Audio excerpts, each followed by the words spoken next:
Shri Venkateswara gold తాకట్టులో ఉన్న మీ బంగారాన్ని విడిపించి కొనబడును.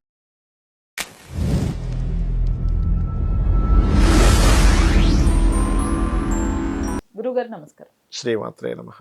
పరాభవ నామ సంవత్సరంలో యా మీనరాశి వారికి వారి ఫలితాలు ఎలా ఉండబోతున్నాయి సార్? తప్పకుండా అండి. మీనరాశి వారికి ఉన్న టెన్షన్ ఏంటంటే ఫస్ట్ ఏలినాటి శని రాశిలోనే ఉంది కదా అనే ఇది ఉంటుంది.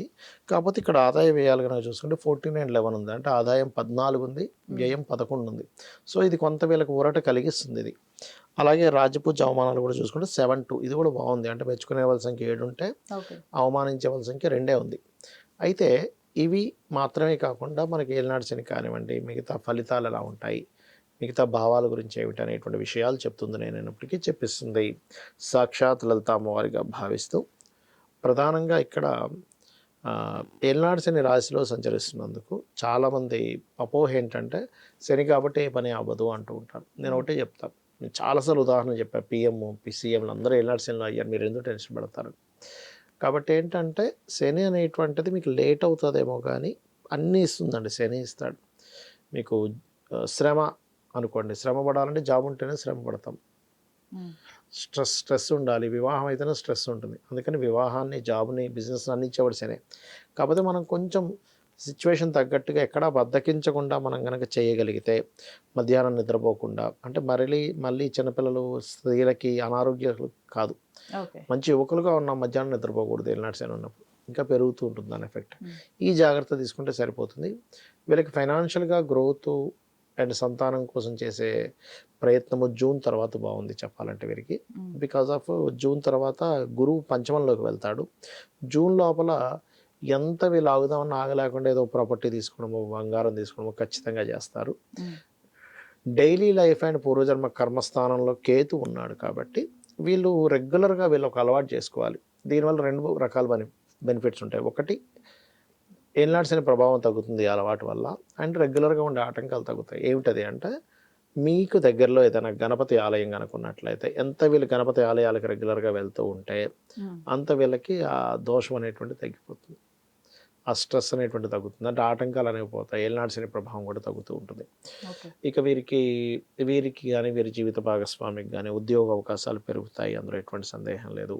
కాకపోతే జూన్ తర్వాత రాహు కూడా 12వ స్థానంలో ఉన్నాడు కాబట్టి, దశమాధిపతి పంచమంలో చర్రాశుల్లోకి వెళ్తున్నాడు కాబట్టి, ఉద్యోగం విషయంలో ఉన్న ప్లేస్ కాకుండా ఇతర రాష్ట్రాలకు కానీ ఇతర దేశాలకు కానీ వెళ్తే గతంతో పోల్చుకుంటే ఇంకా బెటర్గా ఉంటుంది. అప్పుడు వీళ్ళకి ఉద్యోగ అవకాశాలు కానివ్వండి, కెరియర్లో గ్రోత్ కానివ్వండి. సో వీళ్ళు ఎక్కువగా రాజరాజేశ్వరి అమ్మవారి ఆరాధన చేసుకోవడం మంచిది. కొంచెం రెగ్యులర్గా ఇందాక నేను చెప్పినట్టుగా గణపతి ఆలయము, ఆంజనేయ స్వామి ఆలయాలకు కనుక వెళ్తున్నట్లయితే మరింత బాగుంటుంది వీరికి. అలాగే సార్, కొంతమందికి వారి రాశి కానివ్వండి అవి తెలియదు. అలాంటి వారు ఎలా చూసుకోవాలంటారు? ఒకటేనండి, మీరు అన్నట్టుగా రాశి తెలియదు అని అనుకున్నారు, వాళ్ళు ఏ రాశి తెలియదు, అప్పుడు జనరల్గా చూస్తారు. అంటే ఈ సంవత్సరం ఈ రాశి తెలియని వారు ఏంటి అంటే, నవంబర్ వరకు తీసుకోవాల్సిన నిర్ణయాలు జాగ్రత్త తీసుకోవడం. ఓకే. అండ్ ఇన్వెస్ట్మెంట్స్ విషయంలో అన్ని రాసుల వారు కొంచెం చూసుకొని చేయవలసిన సమయం ఇదంతా కూడా, ఇన్వెస్ట్మెంట్స్ అనేటువంటివి. అట్లాగే మనకేంటంటే ఈసారి నవనాయకాస్ అంటారండి, నవనాయకులు ఎలా ఉన్నారు అనే దాని మీద ఉంటుంది. ఈ సంవత్సరం రాజు గురువు అయ్యాడు. గురువు యొక్క స్వరూపం పాడైంది కాబట్టి యుద్ధాల వల్ల అనుకోండి, మనం గతంలో ఆల్రెడీ 2-3 నెలల క్రితం ప్రిడిక్ట్ చేసాం. అదే మనకి ఇప్పుడు ప్రజెంట్ జరుగుతుంది కూడా యుద్ధాల విషయంలో. కొంచెం యుద్ధాల వల్ల జన నష్టం ఎక్కువగా చూపిస్తుంది. ఇందులో ఈ యుద్ధాల వల్ల ఎక్కువగా అమెరికన్ కంట్రీ కానివ్వండి, సౌదీ కంట్రీస్ కానివ్వండి, ఇవి ఎక్కువగా ఎఫెక్ట్ అవుతాయి మన ఇండియా కంటే కూడా. ఇండియా కొంత పార్టిసిపేట్ చేస్తుంది కొంతమందికి సపోర్ట్ చేయడం కోసం, అంతేగాని ఇండియా మీద ఎఫెక్ట్ ఎక్కువే ఉండదు. కాకపోతే ఈ గురువు రాజు అయినందుకు ఈ షేర్ మార్కెట్ అనుకోండి, ఈ మన దీని మీద అంటే ఈ కమ్యూనికేషన్స్ రిలేటెడ్ వాటి మీద ఎఫెక్ట్ పడుతుంది. అందుకని నేను చెప్పే సజెషన్ ఒకటే, ఈ కొత్త సంవత్సరం అంతా కూడా మీరు కొంత క్యాష్ మీ దగ్గర పెట్టుకోండి. ఎప్పుడు కూడా ఓ 10,000 20,000. ఇవాళ రేపు మనకి ఏమైపోయిందంటే అలవాటు మొత్తం ఫోన్లోనే ఉంటున్నాయి. మీకు ఒక 1 నెల రోజులు మీ దగ్గర క్యాష్ ఉంటే, మీకు ఆన్లైన్ పేమెంట్ చేయకపోయినా ఇబ్బంది లేదనేంత 1 నెల రోజులు సరిపోయేంత డబ్బు మీ దగ్గర ఉండాలి. ఎందుకంటే రాబోయే ప్లానటరీ పొజిషన్స్ ఇప్పుడు చూడండి, మనకి ఎప్పుడు కూడా పంచగ్రహ కూటమి అనేటువంటిది 2-3 సంవత్సరాలకు ఒకసారి వస్తుంది. చతుర్గ్రహ కూటమి ఎవ్రీ ఇయర్ వస్తుంది. కానీ ఈసారి ప్రత్యేకంగా మనకి ఏమైందంటే 2026 సంవత్సరంలో 3 సార్లు వచ్చింది పంచగ్రహ కూటమి అండ్ 3 సార్లు చతుర్గ్రహ కూటమి. ఇవన్నీ ఏంటంటే కూటమి అంటే దీని అర్థం ఏంటి, అందరూ కలవడం, యుద్ధం కోసం కలుస్తుంటారు. పలానా దేశాలన్నీ ఒకటవ్వడం, ఇంకో దేశాలన్నీ ఒకటవ్వడం, దానివల్ల యుద్ధాలు రావడం. దీనివల్ల ఏమవుతుందంటే ఈ యుద్ధాల దీంట్లో కొన్ని శాటిలైట్స్ దెబ్బతినడం కానీ, సిగ్నల్స్ దెబ్బతినడం కానీ, ఈ గోల్డ్ కావచ్చు లేకపోతే ఆయిల్స్ కావచ్చు అవన్నీ విపరీతంగా పెరగడం కానీ, ఓకే. కొన్ని రోజులు రవాణా సంస్థ ఈ పెట్రోల్ ఇవి లేకపోవడం వల్ల కొంత స్ట్రక్ అవ్వడం కానీ ఇట్లాంటివి ఉంటాయి. అలాంటప్పుడు మీకు సిగ్నల్స్ ఏదైనా డిఫెక్ట్ అయ్యి ఇది ఈ రకంగా ఫోన్లో నుంచి మనం వాడుకోలేని స్థితి కొన్ని రోజులు వస్తాయి. పరిస్థితి ఏంటి, క్యాష్ లేకపోతే. కాబట్టి ఒక నెల రోజులు సరిపోయేంత క్యాష్, కొన్ని నెలకు 20,000 30,000 ఖర్చు అవుతుంది అనుకోండి, 20-30,000 జేబులో పెట్టుకోండి అంటారు. ఈ జాగ్రత్త మాత్రం తీసుకోండి. ఇక మరొక విషయం ఏంటంటే చంద్రుడు అయ్యాడు ఈసారి వర్షాలకు కారకుడు, బ్రహ్మాండంగా వర్షాలు కురుస్తాయి.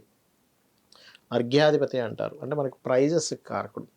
ఈ ప్రైజెస్ కారకుడు కూడా చంద్రుడు అయ్యాడు ఈసారి. కాబట్టి ఏంటంటే ఈ రోజున్న రేటు రేపు ఉండదు, రేపు ఉన్న రోజు ఎల్లుండి ఉండదు, ఇలా ఉంటుంది పరిస్థితి. అయితే ఈ పరిస్థితులు ఎలా ఉన్నా కూడా మీరు అంటే మీ జాతకం తెలియదు, ఇందాక మీరు అన్నారు జాతకం తెలియదు ఎలాగా అని. జాతకం తెలియదు అన్నప్పుడు మనకు కావాల్సింది ఏంటమ్మా, సింపుల్గా హెల్త్, వెల్త్, అంతే కదా. వెల్త్కి వచ్చేసి ఓం సంపత్కరీ సమారూఢ సింధుర వ్రజ సేవితాయే నమః మంత్రం.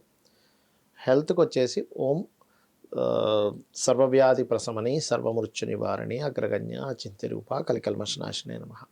ఈ మంత్రం ఎవరైతే చేస్తారో 100% వాళ్ళ యొక్క ఫైనాన్షియల్ స్టేటస్ కానివ్వండి, వాళ్ళ హెల్త్ కానివ్వండి ఖచ్చితంగా బాగుంటుంది, అందులో సందేహం ఏం లేదు. అయితే ఈ ఈ ఈ సంవత్సరం ఎక్కువగా మనకి ఎందుకు యుద్ధాలు వస్తున్నాయి అంటే మంత్రి కుజుడు అవుతున్నాడు. ఓకే. అందుకని ఈ యుద్ధం వైపే తీసుకెళ్తూ ఉంది మొత్తం కూడా.